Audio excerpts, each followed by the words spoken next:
The taxman can come to your house to arrest you without a court order. Are you not scared? Are you not worried? They can come without a court order.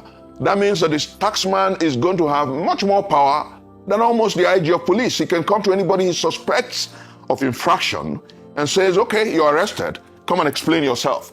That means that even the new tax law can also serve for a weapon of politics and politics. That's the fear, right? Why are you opposed to the new tax law? Steve, I think that the tragedy of our nation is the fact that most times we do not research information. Oftentimes, the tragedy of our state is the fact that our people throw information in the air and refuse to crystallize, refuse to research, refuse to interrogate them. And what we see in the media and in the public space are critique without substance. Now, let's do the right thing. And people have called me and said, fallacies, forgery, and fakery. And I asked them, how much do you know of this forgery, the fallacies, and this fakery? And almost unfortunately, Steve, even in the media, people do not seem to understand the enormity of the challenge that we have on our hands. We have a new tax law, the 2025 Tax Appropriation Act. And you ask yourself, what are these challenges? What is the forgery? Steve, I'm going to use strong words, but politely. Now, you have 8 major alterations. Most Nigerians do not know. 8 major alterations that goes to the life, the intent, the content, and the substance of that act. One talks about the thresholds. The National Assembly raised the thresholds and said, okay, for instance, people who earn so and so should be taxed. People who earn so and so should not be taxed. Those who went, like your intro, who went behind the scene to doctor, forge, fake, and alter that law, reduced the thresholds as substantial forgery. You talk about, Nigerians should listen, this is very important. You talk about issues as to who is exempted, who is not. And then the oil sector, which is the major, they're the ones who profiteer from the Nigerian state. The alteration removes some of the petroleum sector and their taxes. And then you look at another fundamental issue which is very important as we talk today, because I think it should be more about our nation than about politics. I'm not here to talk politics basically. I'm here to appeal to the conscience of our citizenry, appeal to the conscience of our president, appeal to the conscience of the minders of our presidency, and appeal to the conscience of our clergy. And I'll tell you why. Steve, they also went into that act, one of the 8 alterations, and said, the taxman can come to your house to arrest you without a court order. Are you not scared? Are you not worried? They can come without a court order. That means that this taxman is going to have much more power than almost the IG of police. He can come to anybody he suspects of infraction and says, okay, you're arrested. Come and explain yourself. That means that even the new tax law can also serve for a weapon of politics and politics. That's the fear, right? Is that the fear? Oh, it's major. It means that, and that's why I'm concerned, and that's why I talked about the clergy. If you're a clergy, a GO, a general overseer, whatever you are, and you're not concerned and you're not speaking out, you're rogue. If you're a political operator and you're more concerned about 2027 than about what obtains now, you're rogue. If you're the minder of the president and you're involved in presidency and you're not concerned about this forgery, you're rogue. If you're in the National Assembly and you're not speaking up and speaking out, you're rogue. If you're a governor and you're not speaking up and speaking out, you're rogue. And I tell you why. Steve, this new tax law and the alterations that the National Assembly is quiet about and they're not saying to Mr. President, you cannot enforce, allows for authoritarianism, despotism. No, because if they are not quiet about it, Steve, if they're not quiet about it, Steve, let's be frank. If they're not quiet about it, they would say to Mr. President, suspend until we harmonize. Steve, the truth is that they're playing politics with everything.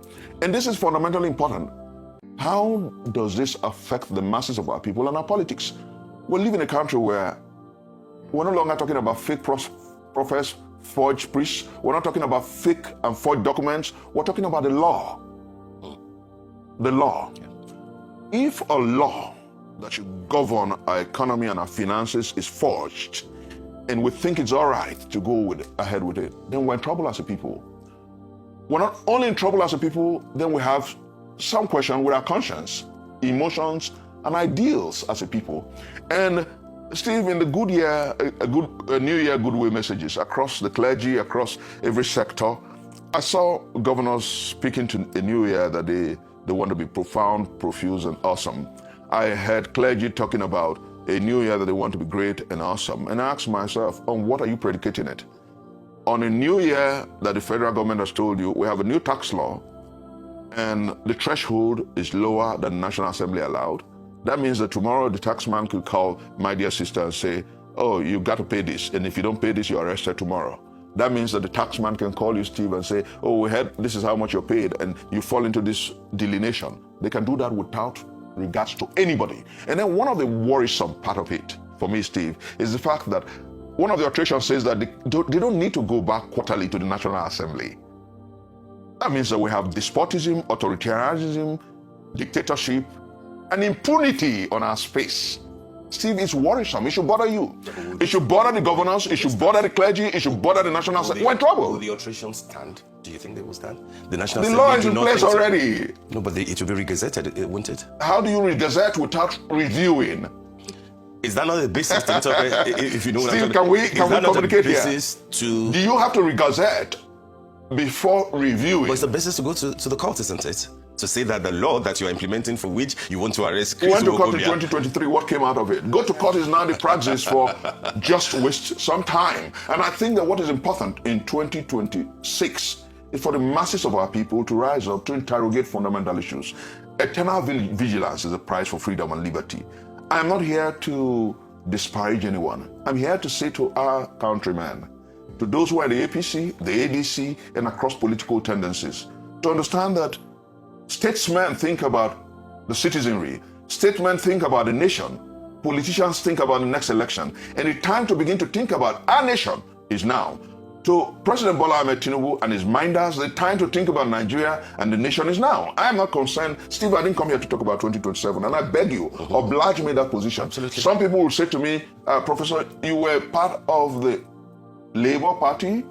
You were part of Peter Ob's campaign in 2023. He's now in ADC. What do you think? That's not what I'm concerned about now. I'm concerned about my people, the masses of our country. Steve, I'm concerned about the thousands of Nigerians who do not understand what I went through the whole of last year and who think that I have enough money to send monies to accounts for Christmas and New Year. Who think that you have enough 10,000, 20,000 to give when the economy is in doldrums. Who think that you must somehow have monies to dish. I think that we're all caught in the same situation as a people, and we must rise to the truth and the urgency of now and challenge leadership to responsible and responsive action, challenge leadership to do less of mendacious and perfidious statistics, challenge leadership to do more of realistic appraisal of the nation and what affects our people. And let me tickle your mind a bit, Steve. Over the past years, Nigerians stayed long hours on the roads, traveling to their villages. This last Yuletide, Nigerians spent nights on the roads. And then this government tells you that the roads are better. Use your tongue to count your teeth. So I think that the challenge of the present hour and the present day is to call government to be truthful and forthright to the people. No, you have spoken very well. And I like the fact that you alluded to the fact that we've gotten a lot of messages from clergy, from governors. We've heard different things like 2026 is the year of shared unity, shared prosperity, the year of destiny. But I want to ask you, do you see 2026 as the year of consolidation or correction for the Tinubu administration? And what benchmarks should Nigerians use to measure success? I'm talking about all the structural reforms that have been initiated. What benchmarks should we use to measure the success? God bless you, my dear sister. Let me tell you why I'm getting a bit very emotional this morning. If anybody's saying that 2026 is going to be a year of consolidation, I ask God to forgive the person. It's going to be a year of corrections. Nothing but corrections. This government must start with correcting the first anomaly, the forged tax law. And then this government must wake up to the urgency of now. This government must understand that 1,000 spokespersons, 1,000 gaslighting, 1,000 perfidy and mendacity will not change the reality. Steve, I know what you went through. I'm not speaking like a clairvoyant. You may not say it here, but your December people troubled you. Not because you're a billionaire, but because they see you on national TV. My dear sister, they were on you. The reality is that across our nation, the poverty mark has deepened. So those who tell you that the economy is bouncing back are not being true to themselves. And we live in a country where, strangely, Steve, people swear with sacred things in the name of speaking and defending government. Those who are standing on a mandate have refused to be true to that mandate. They have refused to speak truth to power. Have we had a country this bad? No, we haven't. Can we have it better? Yes, we can. So should our president and the minders of our presidency be fair and true? Yes, they can. Will they? I pray they will. You know why I'm saying this, Steve? Because I think that if there's anyone who can truly make Nigeria work, Asiwaju Bola Ahmed Tinubu has that tendency. Can he make Nigeria work? I pray he does. Will he? I pray he has the moral and ethical verve and nerve to do so. You don't think in 2.5 years plus he's been trying to make Nigeria work? You know, Steve, I'd rather tell Mr. President and the minders of the presidency that they haven't shown that tendency. At all? They have done more talk than walk.